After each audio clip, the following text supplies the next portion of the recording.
to the Athletes in Motion podcast, From Race to Recovery, with your hosts, Tom Riegel and Kenny Bailey.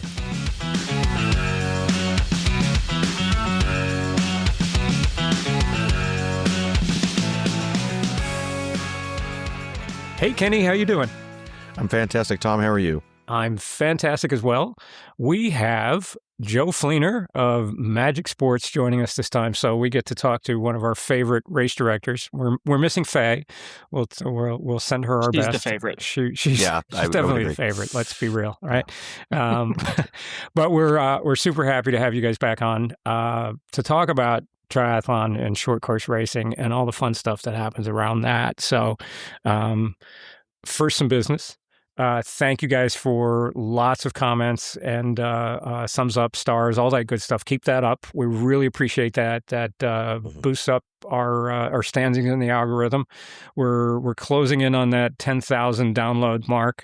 So we're getting there, and we're almost at 100 episodes. We're in the 90s right now. We're 91, 92, I think, Crazy. Someplace around that. So we've been doing this for a little bit, and we're having a lot of fun doing it. So we appreciate everybody's comments. And keep listening and subscribe if you're watching YouTube, hit the channel.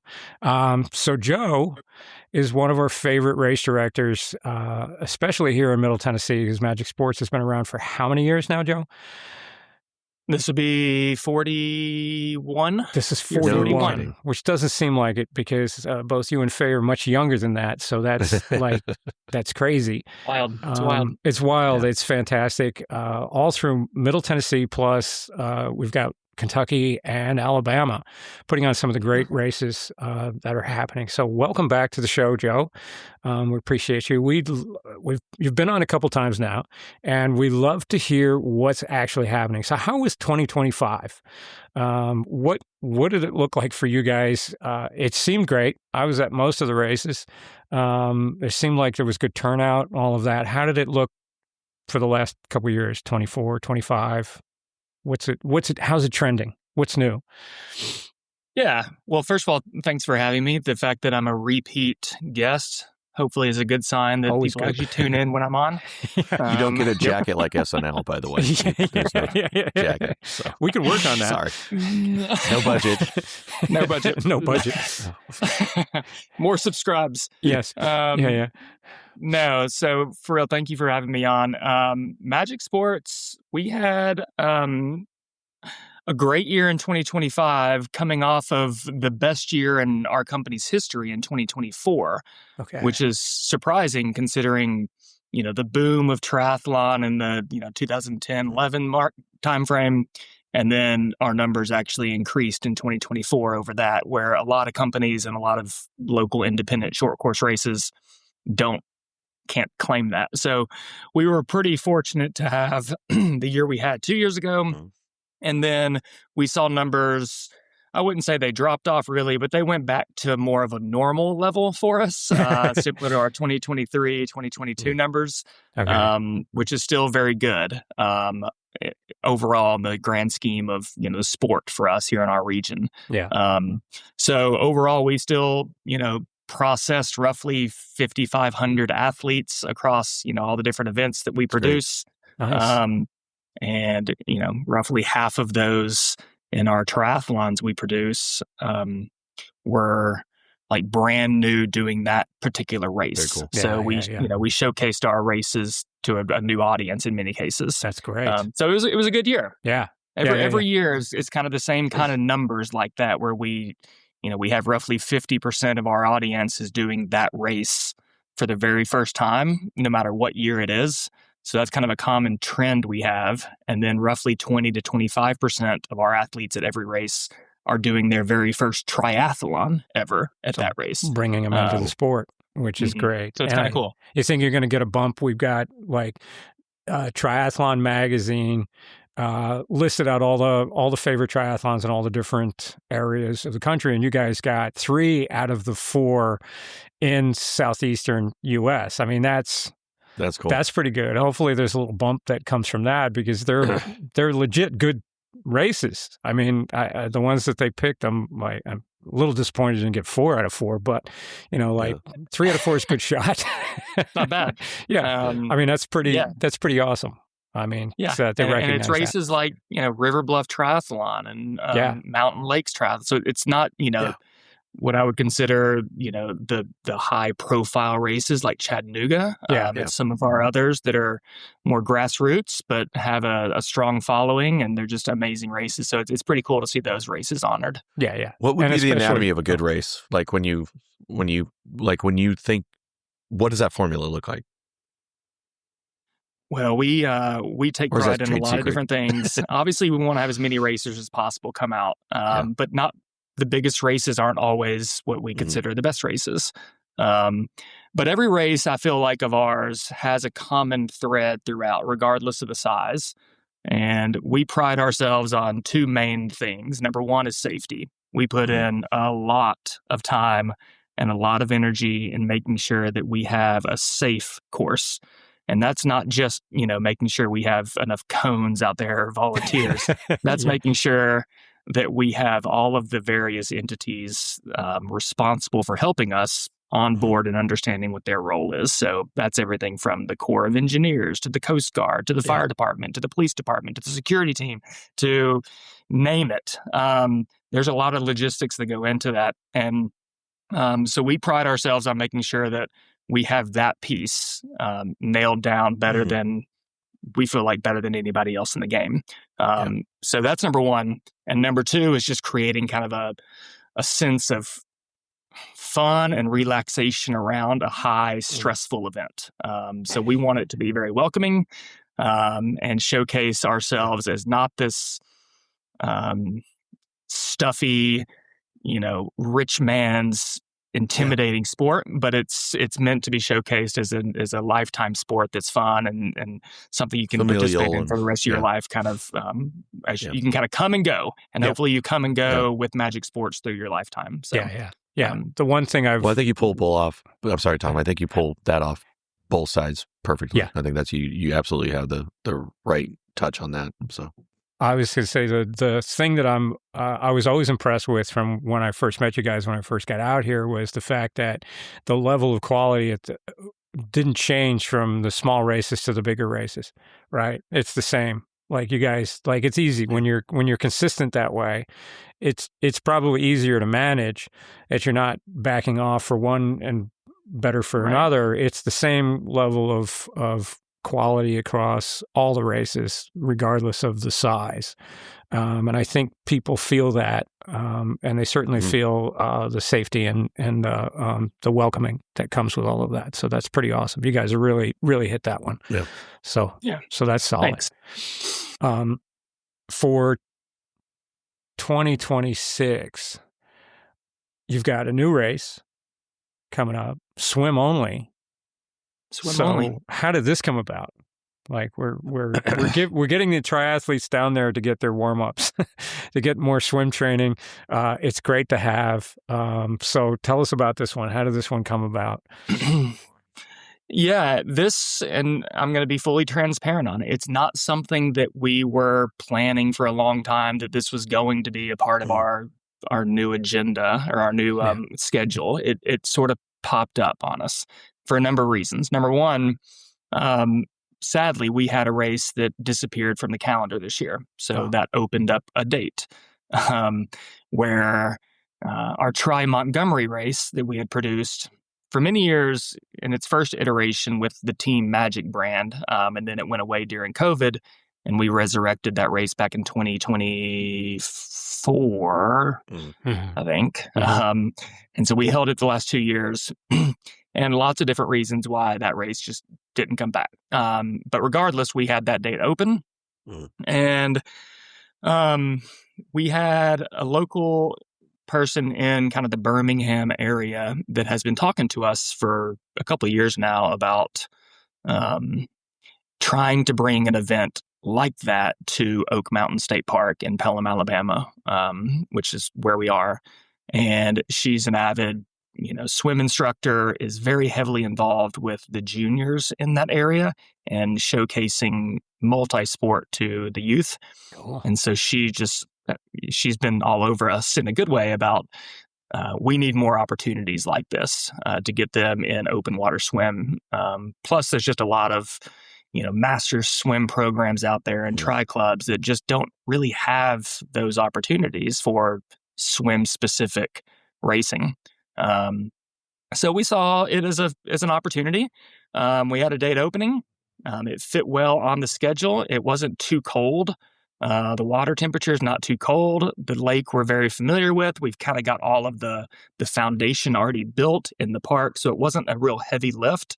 It's just more of a in some cases, it's a new audience for us where it's not only, we'll get a lot of triathletes, but a lot of the people that do open water swims are not triathletes. And so they're not always a part of our database at this point. So it's taken a little bit of marketing that we don't normally do, which is more, direct outreach to the local master swim programs or USA Swimming, like things like that we don't normally have to do. So that's sort of how that whole thing came about, and we're excited about it. It's the first and I should say this, we actually did an open water swim last year as part of the World Police and Fire Games that came to Birmingham last year, which is a huge, amazing, cool event that Birmingham got to host last year, and we were hired on to help them manage the open water swim at that venue.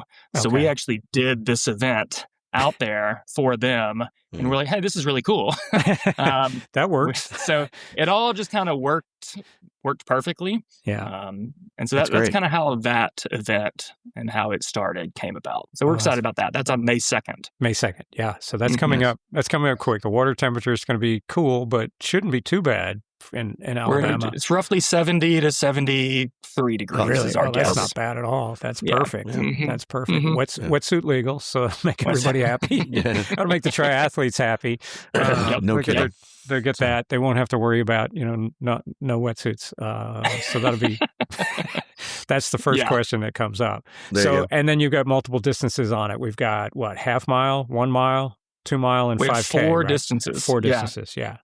So hopefully something for everybody. We even talked about offering a shorter distance, and we opted not to, but we wanted it to be kind of for everybody, and we feel like the half mile is a fair, I think fairly good entry point for people. That's a good spot, and then maybe we get some people that were not triathletes that now get a little bit interested. Maybe they meet a couple of triathletes and they go, "Hey, they're not that bad people. Like maybe we could do one of these. Maybe these guys aren't so bad." I was at an awards triathlon awards thing in San Diego, and Taylor Finney was the guest speaker, and Taylor got up and spoke, and he's great. He's amazing. He's also like 6'8", so he's massive. This young guy just goes, "You know what? You triathletes are pretty cool." I was like, "We should hang sometime." It was almost like he was surprised, and he sat and chatted with everybody afterwards. I was like cracking up. Ever since that, I've been just kind of like, we're not that bad. Well, you and I were at that Endurance Exchange conference, and Rowdy Gaines was the speaker. And he said something very similar. He was like, I don't really have much to do with triathletes, but you guys are pretty cool. You guys are pretty cool. It's not bad. Like, we're Speaking of pretty cool, let's not gloss over the one other race that you put on, which was the beer mile. Oh, cool. I'm glad you brought that up. Yes. I'm just curious to know how that fits in the pantheon of I've heard there's more than one long distance races and chugging beer every. Thank you for bringing that up. That is. It's important. I'm not going to say it's our showcase new event, but it was a new event. And so I've been wanting to do a beer mile forever, and I've been trying to figure out how to where to fit it in, and so there just really hasn't ever been the great course or the great time frame, but we have this St. Patrick's Day run that we do that obviously makes the most sense to kind of incorporate into that. But we never really had a great venue for it because we were always down in Shelby Park, and Shelby Park in Nashville it's not conducive for a beer mile down there. But this year we moved out of Shelby Park to downtown Nashville next to Nissan Stadium. And it's just got kind of a much bigger feel to it with the Nashville backdrop behind you in the stadium. And it's, that setup, you've got an easy little quarter-mile loop you can do up there. So we decided the night before the St. Patrick's Day run to host during Packet Pickup the beer mile. And just for those of you who are unaware of what a beer mile is, you chug a beer, a full beer, and then you run a quarter mile, and you chug a beer and you run a quarter mile. So you're doing this, you're chugging 4 beers and running 4 quarter-mile laps for a total of 1 mile. Yeah. And we did it as we capped it at 8 men and 8 women. It was an application process. I thought so that was people fantastic. had to submit an application as to why I should choose them for the beer mile. I'm a fast, heavy drinker. We had some. I come from a long line of heavy drinkers. I'm from Wisconsin. You're not. One guy submitted asked for 30 seconds or 45-second long videos. Nothing too intense. Just have some fun. One guy submitted a 2.5-minute, well-produced video. Did he make it? And he made it. I had to get there you go. he went over the time frame. It was too good not to. So he made it. Yeah. But anyways, we had 8 men, 8 women, and from all different walks of life, one of which was a Nashville City Council person, which is really cool. That's always cool. So, there you go. And we did it in a way, we had a lot of fun with it. I wore a referee jersey. There were very specific rules where if you spilled your beer, you had a time penalty. If you vomited, you had the time penalty. All these various rules. Good stuff. Nice. And I love it. Yeah. How was it? Did you have a track, or you weren't on a track? You were obviously in the parking area? We were just using kind of a sidewalk area in that area. And there's a good little kind of quarter-mile loop down to one end, Packet Pickup back area. to the other end, just like swimming, down and back, down and back. Was there a subcommittee formed on what type of beer should be consumed? Was that because you don't go in there with a dark, brown ale. No, it's Guinness. Right? It's St. Patrick's Day. It's I could have been cruel. I could have done that. That would have been awful. Oh my But God. you know what? I learned some lessons in this where I chose a very light, Miller Lite, just kind of an easy to drink lager. But the problem was, this was my first year doing it. I didn't realize you don't really need it to be really cold. It's a hard thing to drink when a beer's freezing cold. Yeah. So we had it on ice all day long and then just pulled it out of the cooler to pour these drinks as they came around their laps. And that was hard. So next year I'll get them a little warmer beforehand. Right. There you go. Yeah. We'll have an idea for a beer sponsor, so we can talk offline. So. Well, I've always wanted an alcohol sponsor at our races. So if you know anybody. I do. Taking sponsors. By the way, speaking of alcohol, is it okay if I drink alcohol? Absolutely. We're doing this in the evening. It's after work hours. This in happy hour. Beat me to it. So there you go. It is there. Kenny on many occasions has had a little imbibing going on. Look, I've had a day. I needed. It's the end of the day. We do this in the evenings. It works out. It works out really well. Dealing with the people I have to deal with. Yeah. So, all the time. So what else is new for this year? What's going on? What are your expectations? Now, and I'll jump on to another question after that. So what are your expectations for this year? What are we looking at? Yeah, there's in terms of racing, there aren't a lot of differences this year. We're just fine-tuning a lot of what we've been doing and making these events bigger and better. So outside of our normal schedule, nothing new. We are involved in an organization called Sports ETA, which is kind of an organization that kind of pairs destinations with events or rights holders of events. And so it's an opportunity for us to see, is there opportunity for growth for Magic Sports outside of our current region? So it's something new for us that we're doing. Cool. As all of, pretty much every one of our events we do, we have a really strong relationship with the local, either the Convention and Visitor Bureau, the Sports Commission, or some other entity there. Some cities don't have kind of the formality of that, but some entity that wants to drive tourism through these types of events. And we love those kind of relationships.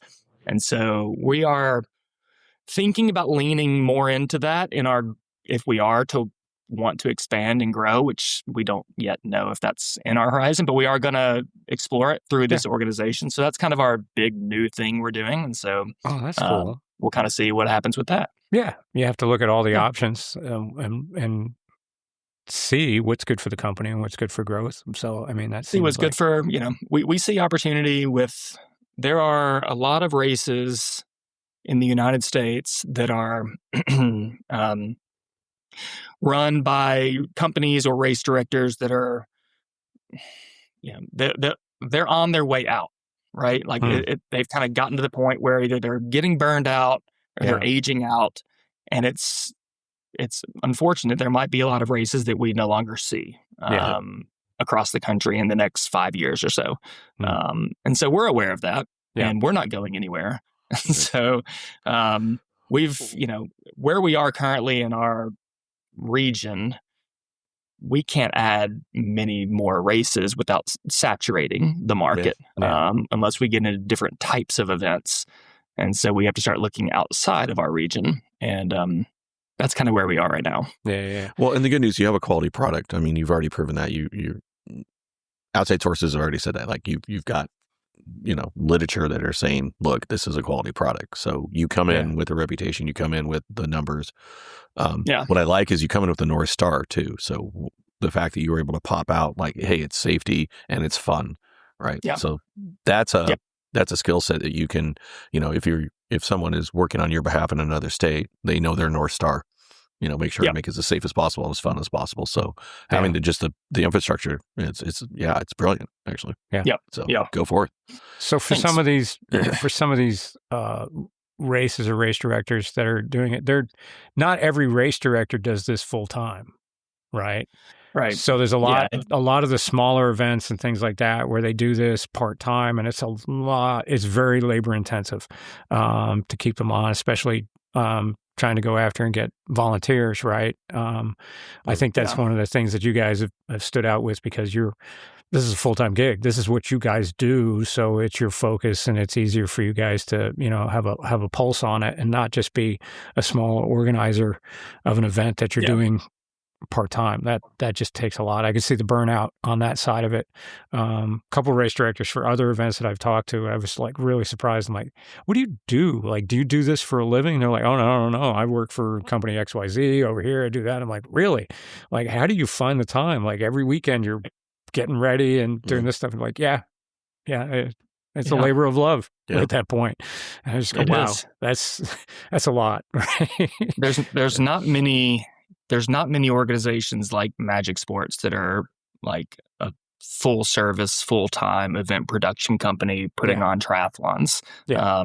There's maybe, I'm going to say just 10 across the country that are kind of like us. The rest are, people that do this on the side. And they do it well, but it's not like their full-time gig, and they don't have multiple events across this territory. So it's always funny to me when like somebody's like, now tell me what you do again. And I'll tell them, and they're like, and you can do that full time? It actually is a full-time job. Like, you can. You don't put on you can make events. Money doing it. You're putting on, so what is it, 14 events? Is that your total? Is that your total calendar? We have 12 that we own. Okay. We own and produce 12 of our own events, and then we help manage probably another 5 or so a year. So it's, it's a full-time job. Yeah. It's definitely full-time, because you realize that people can hire your company out to manage events for them. And actually that leads, and that we're welcome to talk about this or not, but I don't know how much you all know, but we do have a new service line, or a new kind of sister organization under Magic Sports called Magic Fit, which is Magic Fit is we've taken our expertise in kind of event production, and we have now started servicing the conventions that come to Nashville with fitness and wellness activations. Nice. So if they want yoga or massage or group fitness or pickleball or running tours or anything you can think of, we provide those services to the conventions that are coming to Nashville, which are a lot. Huge. Yeah. Big and so numbers. That's taken a lot of my personal time, is growing that piece of the business, which is that's probably kind of the future growth opportunity for our organization is through that. Mm-hmm. And so I'm focusing a lot of my efforts on that piece of the business right now. That's awesome. That's definitely big growth. And I'm sure there's a lot of demand for pickleball right now. It's insane. Kenny can tell you. Yeah. Well, and I think, with Nashville being more and more the destination where people want to go, because you see a lot more conventions coming because of just the vibe of Nashville. Oh, Nashville. When you tell people you're from, where do you live? Oh, I live outside of Nashville. They either tell you the last time they've been to Nashville or the next time they're going to it. Yeah. So having companies do that, the world's trying to get healthier. So the good news is that's a great marriage for you to be able to swim in. So yeah. There's not many people that do what we do in that space. Or if they do something like that, they're siloed into yoga or whatever. Yeah. And so we've become kind of the one-stop shop for all things fitness and wellness for them. So they know if their client or the convention wants to have some sort of activity, we're the go-to now. So it's fun. Oh, awesome. And to your point, the HR person is probably trying to figure out, or whoever's doing this for the company is trying to figure out something new and exciting. It's sort of like we do the same thing all the time. And, What's different? What's different for the conference? Yeah. That's cool.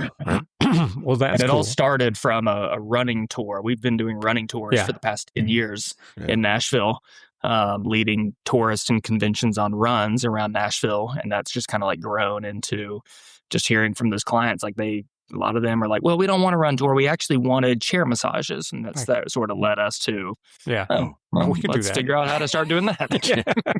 If there's a need, you fill the need. That's how you grow the business on that side of it. So that's awesome. And that's great to hear too, because that means more healthy business for you guys. That's really good stuff. So the other piece of those that we can talk about is growing the triathlon community. Is something that's near and dear to my heart. I know it's near and dear to your heart. So we all decided to partner up to make Team Magic again. So you created Team Magic. Team Magic was the business, became Magic Sports. And then last year you brought Team Magic back, right, as a VIP program. Mm-hmm. Mm-hmm. So tell us what that looked like when you were thinking about bringing that back. Yeah, so Team Magic is the original brand of our company. Before we rebranded to Magic Sports in January 2022. Maybe it was 2020. I forget. 2022 or 2023, we rebranded the company to Magic Sports. And Team Magic, the brand, was kind of dead at that point.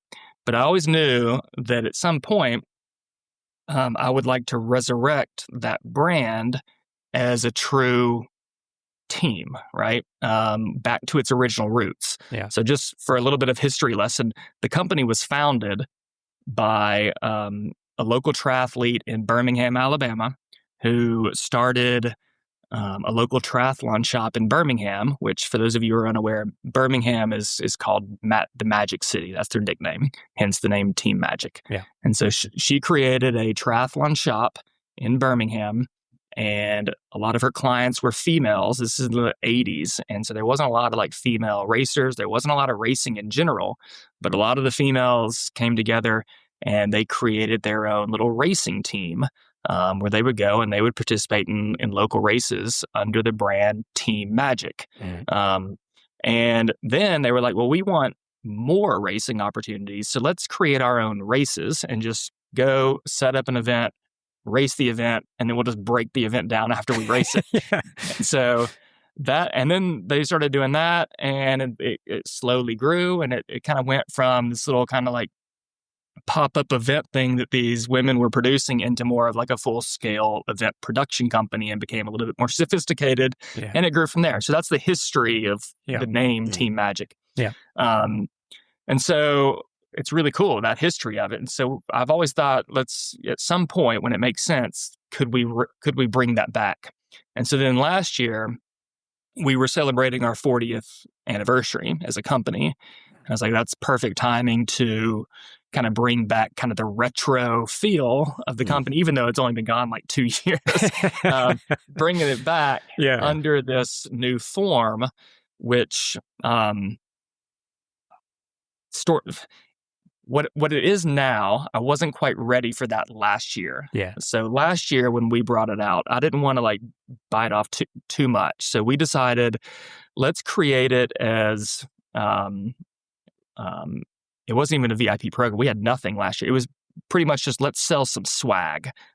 So we created tri-kits and running singlets and different things like that. And let's sell the retro look of Team Magic at our races. And so one of our partners helped us kind of come up with that. And so we created some fun around that. And then at the end of the year, when we launched our registrations for this year's races, we unveiled a VIP program, which was kind of taking the Team Magic thing to the next level, which was if you sign up for Team Magic, you're now getting VIP access at all of our races. So there's a lot of incentives that we had built in with that. That we were excited about, kind of seeing what was going to happen with that. Again, not wanting to bite off more than we could chew. Let's just do kind of a VIP program. And as we unveiled that, we got a number of signups for it, and it's always going great. Yeah. But then I approached Tom because I realized that there's much more that we could be doing with this that I don't want to like wait too much longer on. And I don't think I could do it all alone. So Tom and I have talked for years about Nashville and our region and the sport and the triathlon community about creating more community in our sport. So it's not so much of an individual sport, but creating this community. And Magic Sports is we feel like we're in a very unique prime position to help facilitate community building, where we're not just a race company in our minds. We should be in the business of full service everything for the athlete. So we decided to ramp it up and take that VIP program and turn it into this full scale life cycle for an athlete. So that membership now still includes everything that they were getting from the VIP side of things, which was significant discounts on any race you want to do with us. All of our triathlons, you got, prime bike rack positioning. You got early access in the water for the swim if you wanted to start earlier than everybody. You got VIP check-in. Like your experience was elevated. Totally. So now, same model, same price, everything. We've decided to expand upon that, and now bring Tom into the fold, where we're now partnering with TriTom, where he and I are going to be working very closely together on becoming kind of the customer service tool for them, where they're now going to have a community with each other. We're going to build that out. There's going to be lots of different kind of layers of what this is going to look like, but group chat features, private message boards. At some point, we'll get into group training opportunities with one another. There'll be early, before each of our races, Tom and I will work with them on some things to know about each of the races that not anybody will have access to. So some behind the scenes tools, training opportunities, like Tom's a coach. And so there will obviously be opportunities for private coaching, but he's also going to, just as part of the membership, help with kind of general coaching advice and tips and techniques. So a lot of different things that we're going to be kind of rolling out with the Team Magic program, where we're now going to take this massive audience that we have with our races, most of which are unaffiliated in any capacity with any sort of club or other community. They're just there as a individual racing. And it's probably 80% of our racers are unaffiliated. So that's a significant number. That's a big number. And we don't want that leaky bucket effect of like, okay, you come into a race and then now what? And we might not ever see them again. So we're hoping that this will help seal that leaky bucket, give them a home, a community of sorts, where we now become all things to them for the sport. They come to us for the race, maybe initially. They join this community. They now have friends. They do the training. They can elevate into custom coaching.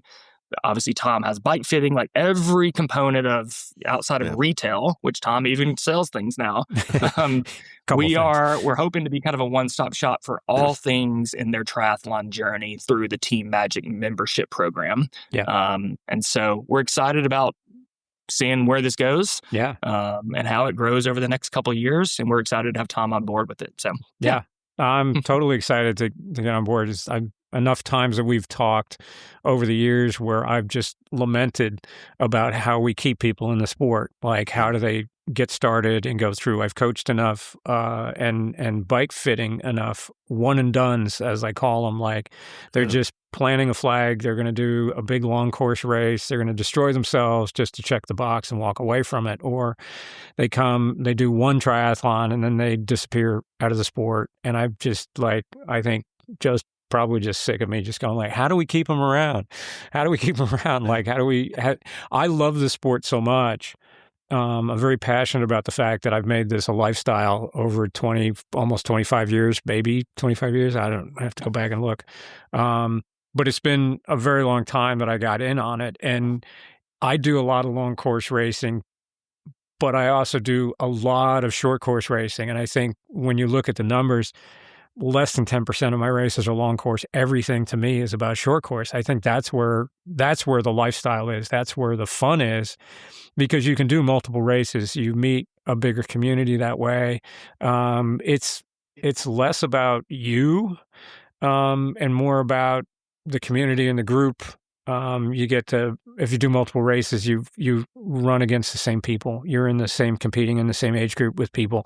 And it's been fun to meet some other people. And then, over the course of the year, when, until the next race shows up that you're doing, that you get to, kind of joke around with them and tease them a little bit and trash talk some. And, I'm going to get you next year and we'll come back and, kind of throw that in there. We've built more friends that way, racing all of this. So I think short course is where it's at. And this is the main focus. I mean, that's the main focus of Magic Sports. That's the races you put on. And I think this is going to be a huge opportunity to give that elevated level. Like, you're already giving great service. Your newbie program for first timers is like, nobody was doing that. You really set the bar high. I know you guys have talked about that at the Endurance Exchange with the other race directors and showcased what you're doing is bringing new people into the sport, giving them the backgrounds that they need, the help that they need. They can get an extra, a special color swim cap if they're uncomfortable in the water, so that from the safety aspect, your kayakers can keep an eye on them. You've got Janet and Megan doing a fantastic job just walking them through how to set up a transition area, giving them all the details and things that overwhelm a new triathlete, kind of bring them into this. So this is the next level of that, right? I hope to have course talks. We'll be able to put together, little tidbits and things to look at for the course.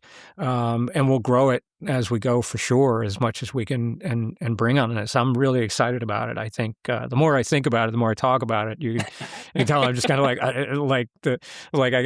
we got to pace ourselves. We definitely got to pace myself on this and make sure we know. It is it's overwhelming, right? It is. There's so much we can do. There's so much we can do and deliver on this. But the idea is quality, right?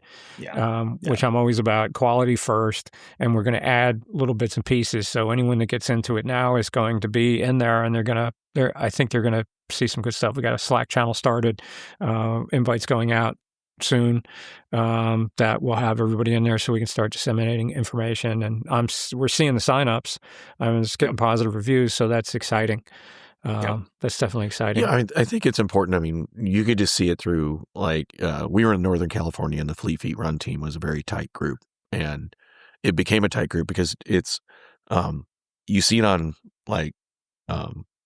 game shows where if you give everybody the same color shirt, suddenly they have that camaraderie, right? It's sort of that, hey, you're with me on that. And by having just putting on that same jersey, being part of that club, being part of that, you now feel a sense of not only I'm part of something, but I saw this in other kind of areas where then you also start helping those other folks because, if they have an issue, it's like, hey, let me help you out because you're on my team, right? And you see that sort of growth occur, and people cheer for each other and wait at the finish line for other people to come across the line that are part of that team magic. I think it's going to be hugely successul, right? Yeah. So we've had we've had the conversations about how overwhelming triathlon can be, and we had Sarah Malam on to talk about like the issues of triathlon looking like an elitist sport, and kind of having some of these issues of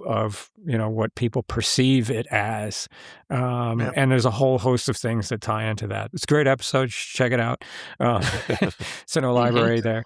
But it's like this. I think this will help, get people over that and just come back, do another race, volunteer for a race, just be part of the community in a way that I think a lot of people have talked about. Like volunteering for a race is one of the biggest ways they get fun and give back. Yeah. It's just as much fun with a little less stress. You get the excitement, you get the energy of the race weekend, the race morning, and everyone going there, but you don't have to worry about racing yourself. Right. Yeah. You get out there and you help somebody else create that, create that dream for themselves. So it's pretty cool that way. Yeah. I want to make shirts. This says short course is not a crime. Yeah. There you go. Yeah. Right. Yeah. This is, I truly believe like there's so many people that that view the long course racing, whether that's Ironman or whatever, as like the be all end all, and it's just not true. And we have the masses really just want to race. Like, let me even bring it a step further. Like I think we talked about this a couple years ago on the last one. Like, we believe that triathlon should not gobble up someone's identity, right? Like it should be a part of one's identity. Tattoos. But not become the identity. Not become the identity. Exactly. Those guys. That's the biggest challenge. Yeah. Yep. And so, we understand like it's an expensive sport.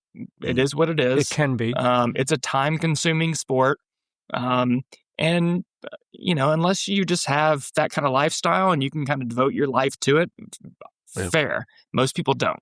And most people have families and new budding careers and things that take time.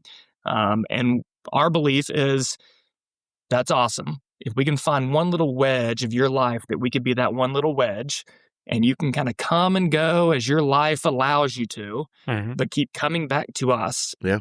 That's all we're asking for. We don't want you to come once and then lose you. Yeah. And so this is one piece of that big puzzle of us to keep all these athletes, to help show them that this is a great lifestyle sport, not a lifestyle, lifelong sport, hopefully, and not something that overwhelms you, outprices you, and burns you out. We want it to be totally different. Yeah. And so we're trying to reframe it that way, not just in how we produce the events and show our events that way, but also now through this Team Magic piece. Yeah. And so this is just kind of like another piece of that puzzle that we're pretty excited about. And Nashville and the markets that we're in, especially Nashville, is huge. Huge in terms of the growth that we've experienced, the demographic we have here, but we haven't yet seen it translate into more racers from Nashville. And so that's got to change. And so, we see that demographic of the 20 to 30 somethings that love the camaraderie of fitness and athletics and things like that. And triathlon shouldn't be any different. And we want to kind of fill that gap for them so that they want to come be a part of what we do, because we're still very much a 40 to 60-year-old sport.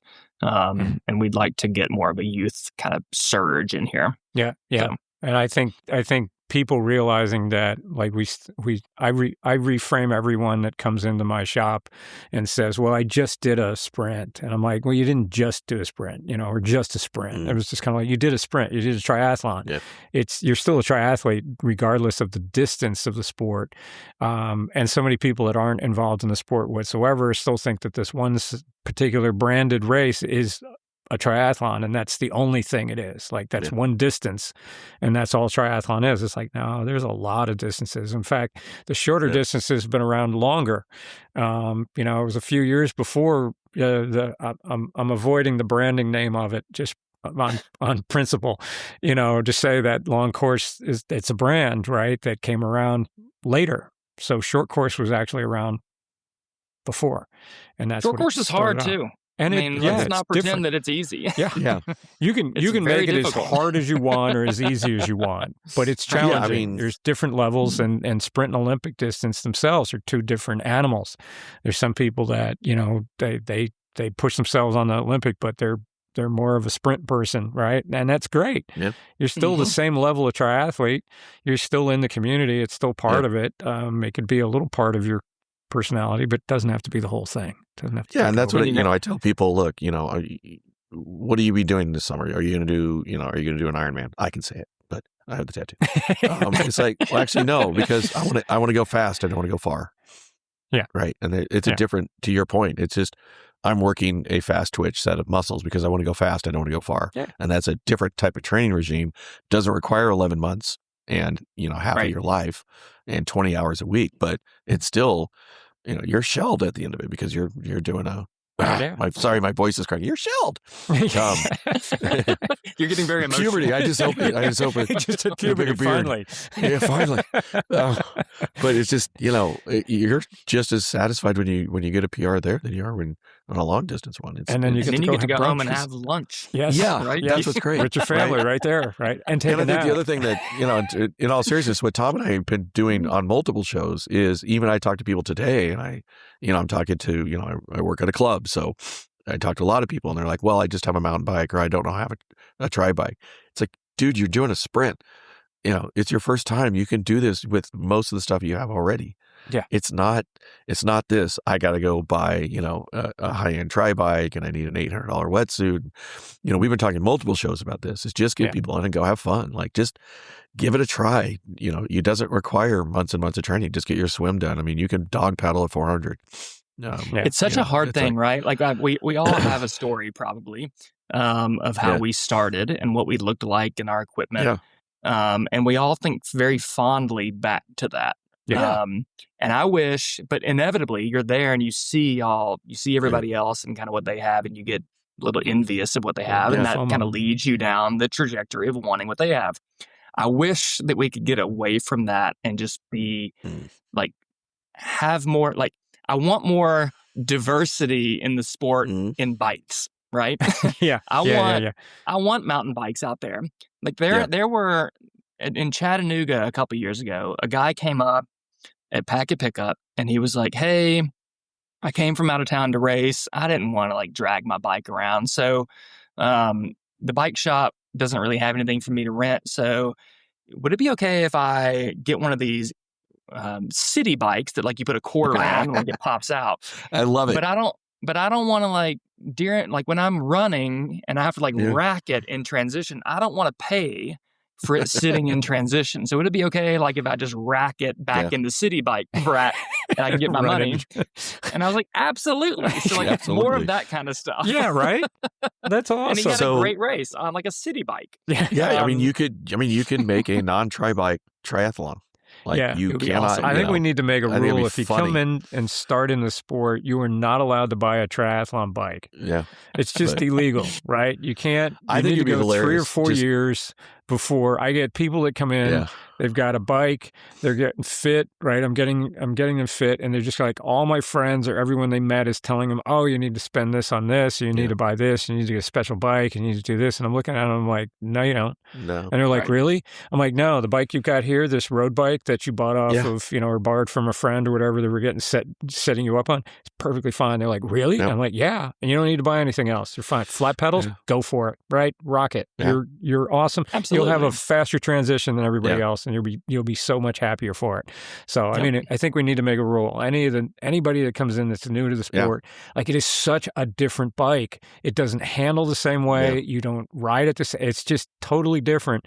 Get yourself a road bike. Get yourself a mountain bike. Get a commuter. Get a whatever. Commuters are fantastic. Just ride a bike. Just have some fun with it. Yeah. Like get out there and do it. there's some good commuter bikes out there that are perfectly fine. Yeah. I had a basket on the back of my first bike that I did a triathlon in. Nice.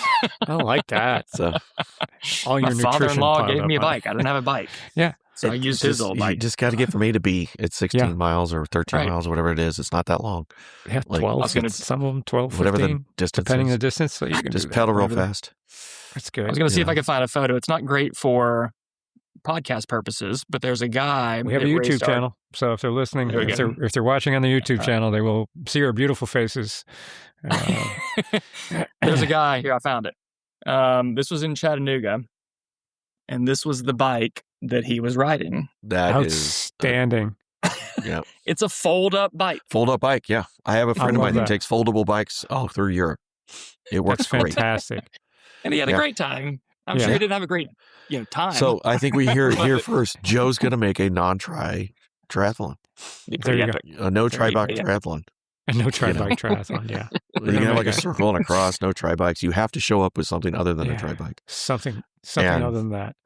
And not some turn into an outrageous 20-year-old tri-bike that you're trying to make work, or we're trying to fit you on with the rusted bolts that don't come off, so we can't make any maneuvers, and we just go just suck it up, you'll be fine. Well, and the funny part about it is, if I used my gravel bike over my tri-bike, I'd probably be like 3 minutes slower. That's about it. And it's a gravel bike. It's fine. You just pedal real fast. Fast. With the bike handling skills of a lot of these people, it's like you'd be fine either way. You'll be exactly. It's a wash. You'll be good. Either way. There's a guy that raced with us. You might know him. I'm not going to use his name today because I don't know if he wants me to talk about him. But he's in his, I'm going to guess he's upper 60s. I probably shouldn't even say that because they'll know who he is when I'm saying this. He's 20. But awesome dude. He races a lot. And he reached out last year because he was like, hey, I've been racing for, I forget what he said. Like, I've also been racing for 40 years. It's your 40th anniversary. I want to go back to my roots, and I've still got my original tri-bike that he had from 40 years ago or something. I don't even know if they had tri-bikes back then, but whatever he had. And he said, I'm going to race like I raced in 1985 or whatever it was. And so he brought out this big ass tri-bike that was really heavy. He wore a Speedo because he's like, this is what you wore. There you go. Oh, the 80s so were he was great. In full Speedo, this bike, and he looked awesome. Yeah. And he had a great time. Helmet looks like an igloo cooler, Yeah. Yeah. Very aero. Strapped in. Very aero. Well, Quintana Roo was the first triathlon specific bike designed by Dan Emfield. So he designed and built the very first triathlon specific bike, and that was in the late 80s. When was that? Was that 80s? It was late 80s. I think he sold the company in the early to mid 90s. I have to look up the details on that again. My bit of history has gone away, but Dan was an amazing mentor in the sport. He's where I learned bike fitting from. So he's big on that. So he learned a lot of the history. So can I tell a story about Tom? Would that be all right? Yes. Yeah, maybe. Because we're talking about cool people that race. And not Tom. Cool, not this Tom then. Okay. Yeah, it's a different Tom. Tom then, had one cool experience. One. Just one. But this is what I love about the sport. And there's all types of athletes, and everybody has a story, which I love being in my position because I hear about a lot of people's stories, and that's just, it fills me. Yeah. But Tom was racing with us a couple years ago at the beach. Oh. And Tom was behind a pretty bad wreck that occurred on the bike course with somebody. Yeah. And to avoid the carnage that occurred, he got in a wreck himself. He punctured his tire. Yeah, took a piece of glass, the front tire. And, went down. Yeah. And so he was roughly, you weren't even, maybe halfway through? A little over halfway. Yeah. His bike is ruined. I was 7 miles in. He's beaten, bloodied. And he's like, well, this isn't an excuse. And so he just picked his bike up in his bike shoes and ran 6 more miles in bike shoes with his bike. He ran like an 8-minute mile, maybe even faster than that. It was 9. 8:50. 8:50. He ran all the way back with the bike. He's bloodied, still in his bike shoes. Yeah. He ran sub 9 and then finishes the race. He like puts his bike in transition and goes out for the run. I was so happy to put my running shoes on.